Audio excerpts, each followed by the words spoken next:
જય માતાજી મિત્રો, હું અને મારા મિત્ર રાજદીપભાઈ ખોડિયાર મંદિર આવીને જાવી છીએ અને જે અમારી સાથે જે પાછળ કૂતરું આવે છે એ રોશાળાથી ખોડિયારમાંની જન્મભૂમિ છે ત્યાંથી ઠેઠથી હાલીને આવે છે અને એ કૂતરું ઠેઠ જાય છે રાજપરા સુધી અમારે હારવાર હાલીને આવશે। એ ત્યાંથી અમારે હારવાર થઈ ગયું છે ઠેઠ સુધી રાજપરા સુધી હારવાર થઈ ગયું છે, તમે જોઈ રહ્યા છો।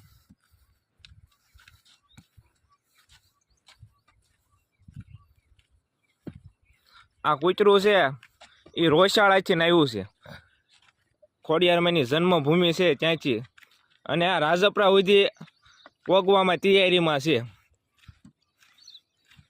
અમે રાત્રે હાલીને નીકળ્યા હતા, અત્યારે સવાર પડી ગઈ તો પણ અમારે હારું હાર જ છે આ કૂતરું।